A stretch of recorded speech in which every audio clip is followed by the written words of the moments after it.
Oh hey, look, more rusty junk.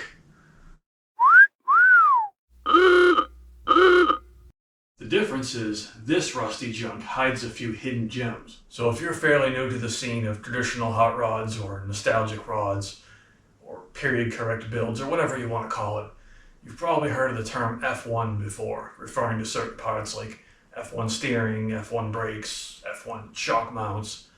There's a whole list of items. Maybe you're thinking, okay, what is this whole F1 thing? Well, it's not Formula One, so you cross that right off the list. So F1 was Ford's half-ton pickup from 1948 to 1952. What's really great about these trucks is they have all kinds of parts that fit right in for your traditional hot rod build. And that's what today's video is all about. This is a 1949, I believe, F1 chassis. We're going to use this as an example to look over all the parts that are commonly used off of these on traditional hot rod builds. So this is a great way to get these parts if you can find a complete chassis like this. These trucks have gotten really popular and there's a lot of guys that are doing complete frame swaps, and you can find a complete chassis like this. Ideally, if you can find one with a running engine, that's even better because then you've got the whole drivetrain for your project. So what we're going to do now is do a walk around and look at all the individual parts on this thing that you might be able to use for your project. So as I'd mentioned, these trucks were actually made from 1948 to 1952.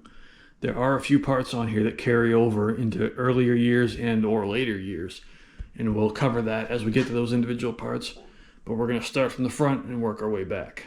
So the most obvious thing is that these things, the V8 version anyway, ran a flathead V8. They also came with a straight 6, which is probably not what you want for your project. Now, as I mentioned earlier, if you can find one of these things in running condition, you're way ahead of the game.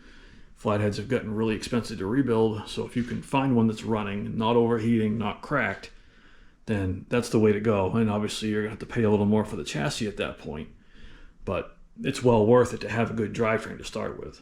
So we're going to start right here with two very common items that are used off of this truck. First off are the brakes.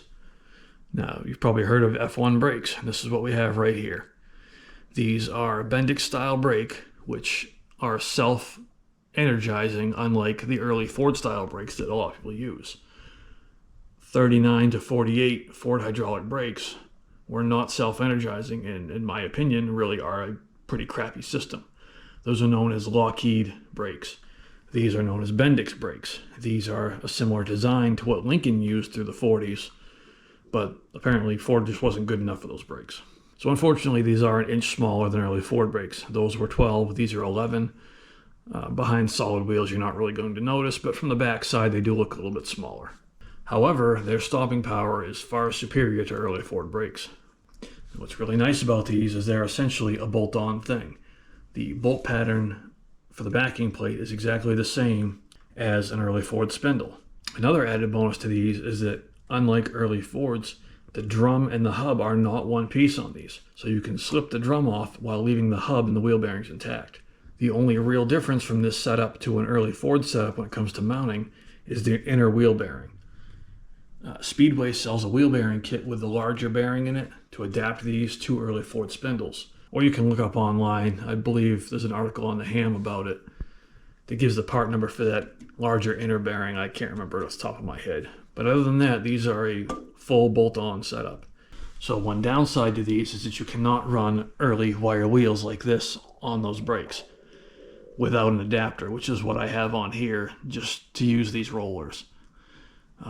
Those wheels are designed for the drums with a large step in them, and they don't fit well on the later ones without some sort of an adapter.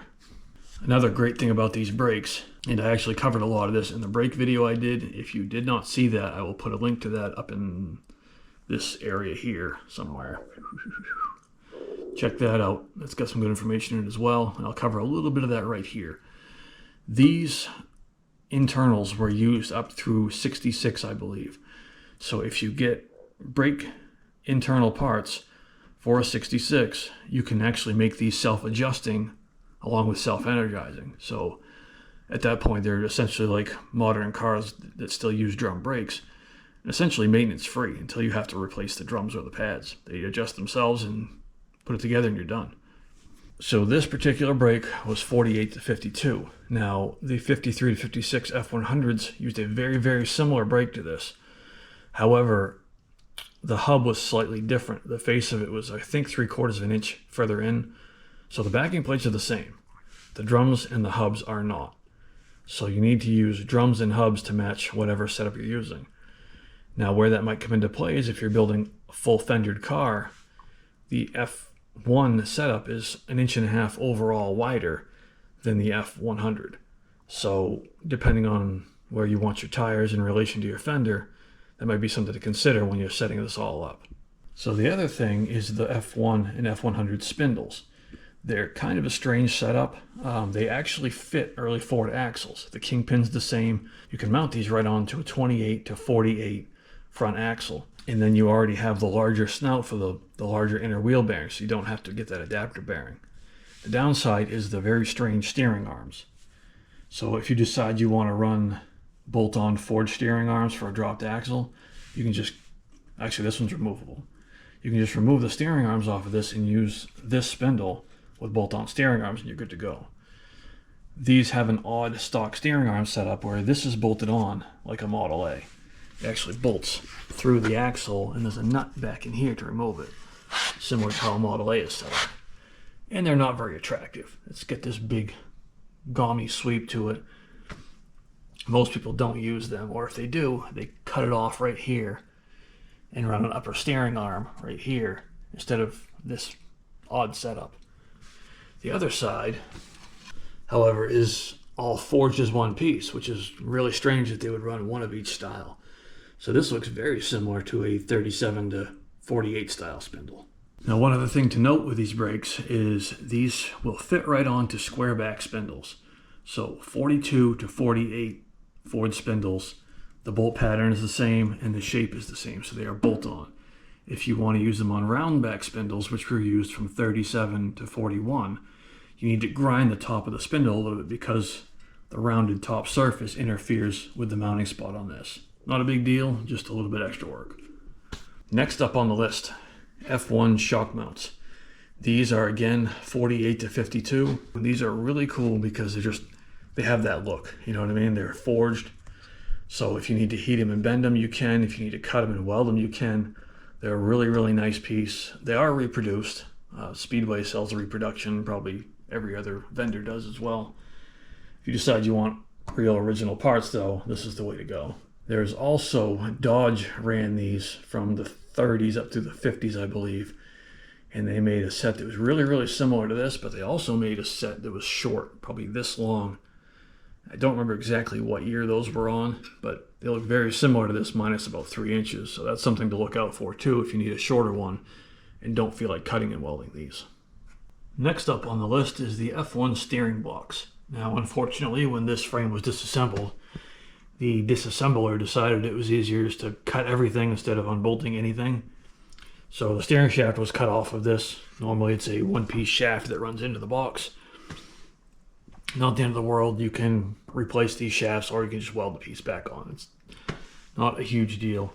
These are a very, very, very popular swap for hot rodders and even for stock Model A's. There's a lot of guys that do touring in Model A's, which is just a fancy term for actually driving your car.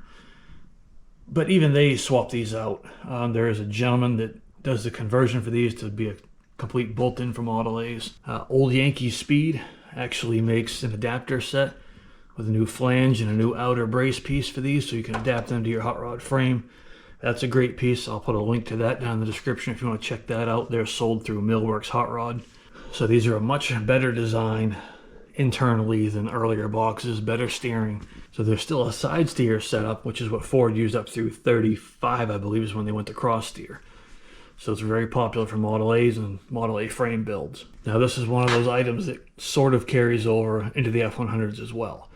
So 53 to 56 F100s are a very similar looking box. However, the steering shaft actually comes out at the top.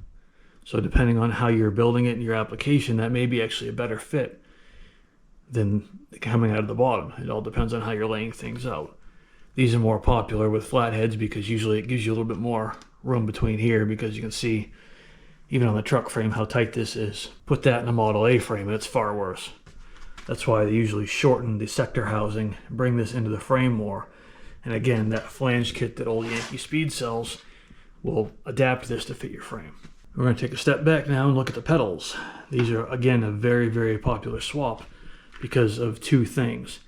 First off, it gives you hydraulic brakes without having to adapt anything. You get your master cylinder right here. The big thing, though, is that they have a flat pedal mount. So starting in 32, Ford went to, first off, their K member and then an actual X member. So the whole frame had a member going up like this and back like that, which meant your pedals were mounted at an angle. So all the brackets from 32 and up have an angle mount to them, which in a Model A frame doesn't really work that well. These have a nice flat mount perpendicular to your frame. It's easier to make your own cross member or adapt it to what's there. The other thing with F1 pedals is they use a cross shaft for your clutch actuation instead of an arm off the transmission itself. And what that does is it frees up some room in here. So if you end up running a side shift setup, then that gives you room for your shifter arms.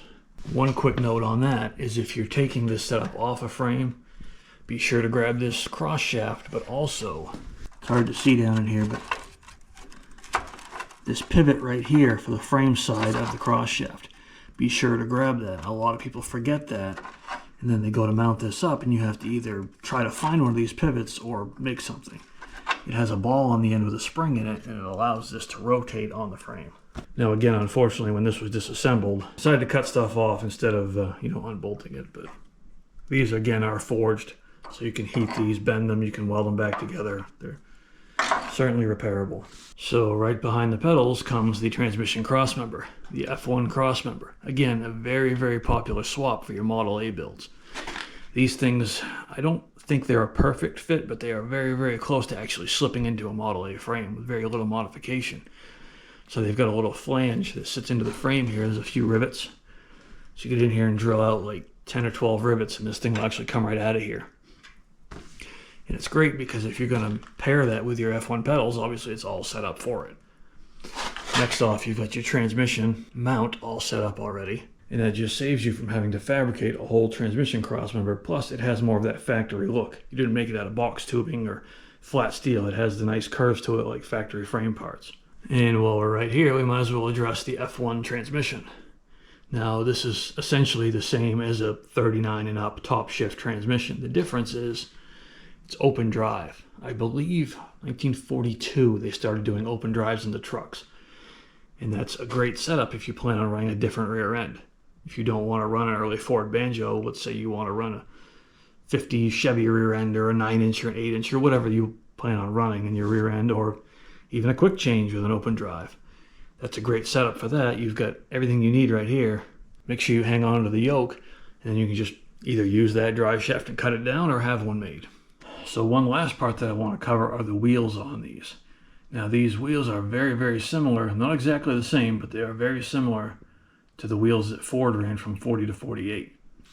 And what I mean by that is they have these nubs for the internal locking hubcaps, where most later wheels had hooks for like an external lock on them. Now these are 4.5s.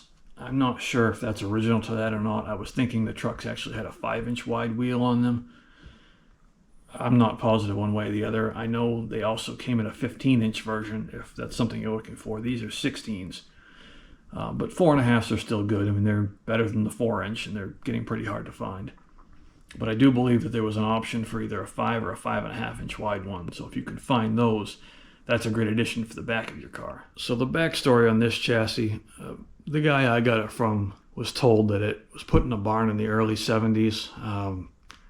I think there's a huge part of that story that's missing. Ideally, you'd want to find a cleaner chassis than this to start with, to use parts off of. I mean, this is still a good donor, but as you may have noticed, the engine in this is not the correct one. This would have had the 8BA style engine in it, which has the water outlets up on the front. It's got the distributor off to the side up here. This is an earlier engine. It's a 59 AB, so it would have been a 46 to 48. Pretty common. I mean, old stuff gets swapped around all the time. So my plan for this is obviously to salvage what I can for usable parts off it: the brakes, the shock mounts, the pedals, the cross member, steering box. But what I really want is the front part of this frame. My plan is to make an engine run stand out of this. And what's great about using a piece of a frame is that it's already all set up for your mounts and set up for your radiator. So for the rear mount, all I'm going to do is make a plate that bolts into the bell housing piece. It mounts to the top of the frame rail here, and I want to have this adaptable so that I can put the V12 on here and run that too. So that plate is going to be movable. I'm just going to have it bolt down onto here, and then if I put the V12 on here, I'll slide it back to here and bolt it down. That way the front of the engine stays in the same spot so you don't run into fan issues and hose issues and all that. And my thought right now is to use the middle section of this frame, cut it up into 4 pieces and make it into legs for this. Obviously we'll be ditching the front axle out of this.